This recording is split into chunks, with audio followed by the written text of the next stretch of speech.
Okay, so you want to get started in real estate, but you don't have any money or credit. Well, there's something for you. This strategy is called wholesaling. And here's how it works. First, you want to find a motivated seller who needs to sell their property fast. Then, you want to try to get that property under contract at a discount, meaning something less than what it could be actually worth. And then you want to assign that contract to a cash buyer for a fee, what we call an assignment fee. In this way, you never actually have to buy the house, you never actually have to fix it up, and you're just basically flipping paper. And yes, you can do this with no cash, no license, and no experience. Just continue watching this video and I will guide you through every step of the way, even if you're just getting started. Okay, so let's jump right in.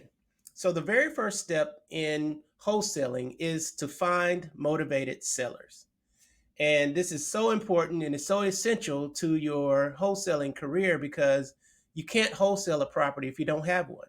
So your first step is to find motivated sellers.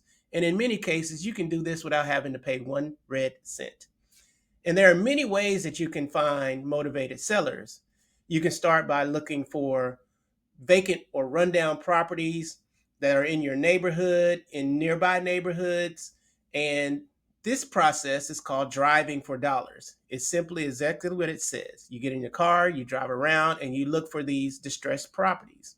You can find these properties with a few indicators like overgrown grass in the yard, broken windows, boarded up windows and doors. Maybe there's a lot of trash in the yard, or maybe there's just signs that no one lives there. There's also ways to find motivated sellers by checking different places online, like for sale by owner listings or Facebook Marketplace. There are multiple ways where you can find motivated sellers or landlords that are willing to sell their properties because they just want to get out of them. And most importantly, don't forget to ask your friends and family if they know of someone who needs to sell quickly. These are just some simple steps that can help you build a solid lead list without spending a dime. So now you have your list of motivated sellers. These are different properties that you found by driving through your neighborhoods, looking for distressed properties, or looking online at different networks and groups. And anyway, you have a list of these properties that you now need to start to communicate to. And in order to do that, you need to find the homeowner's information. And one of the best ways to find the homeowner's information is to search your local county or district or parish's appraisal district's website. And on that appraisal district's website, you'll enter in the address of the property that you have on your list. It will return to you the address of the homeowner. And you want to record these addresses down for each of the properties that you found. And then you want to prepare a short handwritten letter to these homeowners that basically say, "Hi, my name is Raymond. I'm interested in buying your house at 123 Anywhere Street. Give me a call when you get this letter. Thanks. Have a great day." That's a simple message to send out to everybody on your motivated sellers list, and it will get results fast. So now on to step number 3. Quick recap. Step number 1, you found the properties. Step number 2, you searched them and found the addresses and you sent the letters out. Now, step 3 is talking to sellers. Don't worry, don't be nervous. I'll walk you through it. When a seller gives you a call back from a letter that you sent out to them, you're going to feel a little bit nervous about talking to them, especially if this is your first time actually conducting this type of conversation. But don't worry, it's really simple, and we're going to keep it simple. One of the things that you have to remember is that all you're trying to do in this initial conversation is to get information from them. You're not trying to close the deal. You're not trying to show them how good you are at wholesaling properties. You're just really trying to get some basic information. And so what you want to do is just have a script in mind and be able to talk to these people and ask what's called open-ended questions. So tell me a little bit more about the property. Tell me some things that you would repair on it if you had the time or the money. Um, Tell me why you're selling the property. All of these different questions that you can ask in a conversational form that helps build rapport, helps break down walls and barriers, and helps make you feel a little bit more comfortable in the process. It takes practice. Don't worry. You're going to get it wrong on the first time, but the more you do it, the more you practice, those nerves will eventually fade away, and it will be a common conversation that you're going to have with each seller, and you're going to be more confident in what you do. Okay, now you can breathe. You've had that tough conversation with the seller. You've gotten all the information that you needed from them on why they want to sell, what kind of repairs they're thinking of that it's going to need. And now it's time for you to start running a number so you can get this property under contract. You don't need a license. You don't need a whole lot of real estate experience. You just need to know a few simple tricks or tips that will help you to come up with a fair offer price. And one of the things that you want to do is you want to find nearby properties that are similar to that property that you've been calling on. These are called comps. You want to find properties that have similar square foot, similar year built, similar features in that home, and you want to find out what that property would sell for at the highest dollar amount. Then you want to also consider all the repair costs that would be needed to get this property back up into tip-top condition. And these are things like how much it's going to cost to get the air conditioning and the HVAC repaired. What about interior walls? What about flooring? What about appliances and fixtures? What about painting? What about the exterior with the landscaping, the fence, and anything like that? You want to incorporate all of these things into the repair costs. And so you're going to get that number and you're going to subtract it from the comparable dollar amount that you found with the comps. And then you also want to make sure that you add a little bit in there to account for your assignment fee. Most times you'll get an assignment fee between $5,000 and $10,000 per deal. So once you have these numbers figured out, now that number that you come up with is going to be your maximum allowable offer. And now, in any time negotiating, you don't want to start at the top. So you want to bring that number down by 5 or 10%. And that's the number that you want to start your negotiating with the seller. And once you get that number down, you can then create a contract that has that number there and with all of the amendments and the clauses and things like that. And we'll talk about that in my course. But this is where you start your negotiations with the seller, and you're trying to get them to find the value in your numbers, and you can find the value in their numbers and hopefully meet somewhere in between. Let's talk about assignment fees. What are they and how do you get them? An assignment fee is the difference between what the seller will sell the property for and what the end buyer will buy the property for. So, for instance, if you get a house under contract, say for $80,000, and you have a cash buyer who's willing to pay $90,000 for the property, then you assign the contract to them and you keep the $10,000 difference. This is your assignment fee, and this is your profit in wholesaling real estate. Again, it doesn't take any money or credit. You're just flipping paper or flipping contracts. So when it comes to assignment fees, this is very important. You have to make sure that you leave enough room between the seller's selling price and the buyer's buying price. And when you assign that contract to the end buyer, the difference between those two numbers is your assignment fee. Great. Now you have the property under contract. What's next? Well, the next thing you want to do is you want to start marketing that property. You want to let everybody know that you now have a hot deal in hand. You want to market that property on multiple platforms. Facebook groups are a great way to market that property.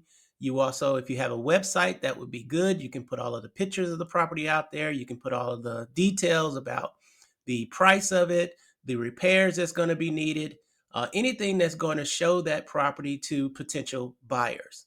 Marketing your property is one of the key essential parts of this wholesaling process as you get in this as you get going, because the more property has exposure to potential buyers, the faster and easier it will be to find that cash buyer who wants to take that property off your hand. So make sure you take really good pictures, make sure you provide really good descriptions, make sure your calculations and your comps are up to date and are accurate, and then you want to just get that property in front of as many eyes and potential buyers as you possibly can. All right, we're in the home stretch now. Let's do a quick recap.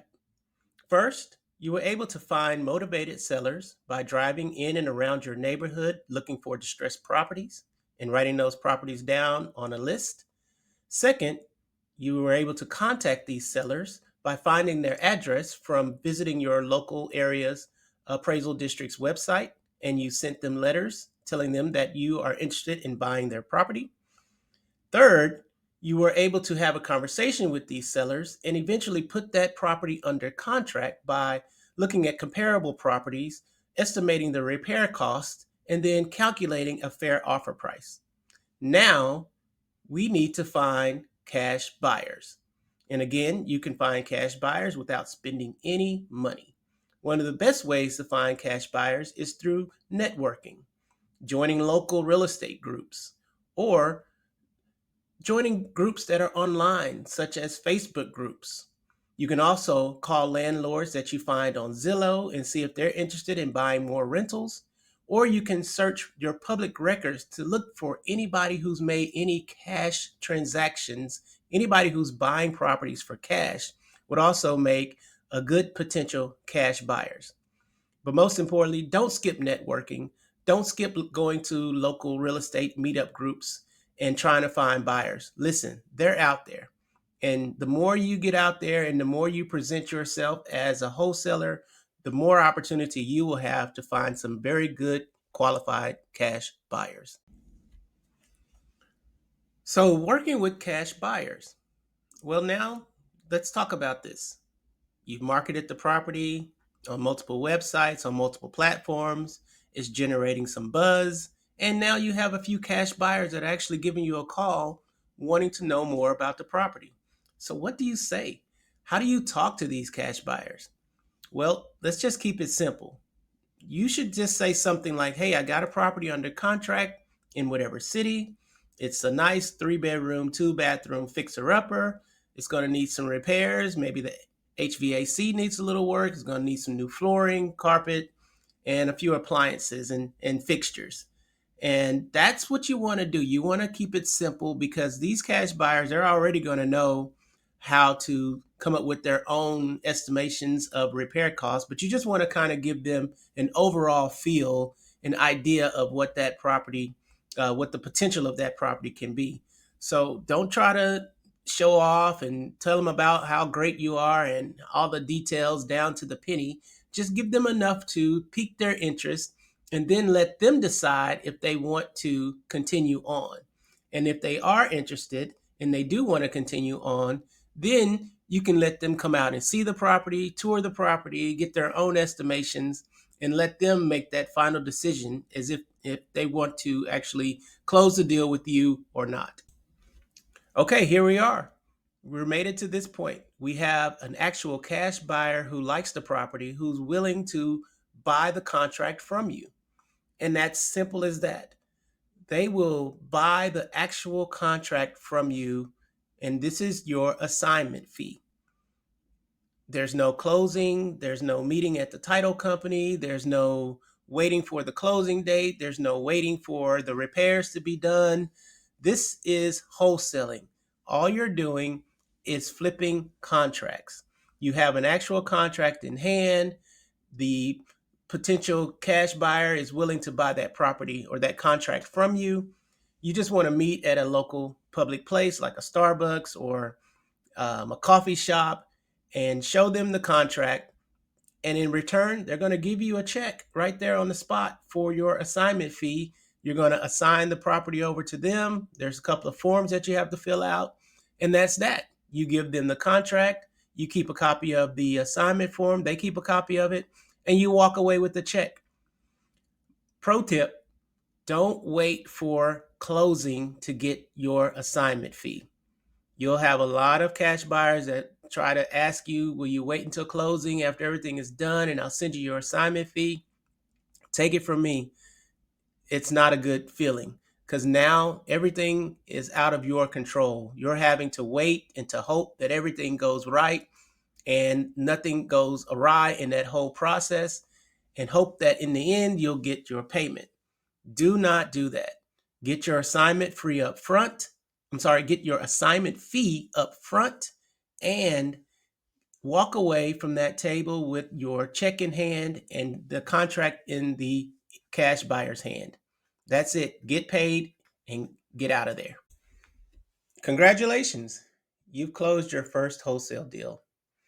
Let's do a quick recap to summarize it all up. First, you found motivated sellers by driving through your neighborhood and finding properties and recording those addresses down. Next, you contacted the sellers by visiting your local appraisal district's website to get the property owner's address.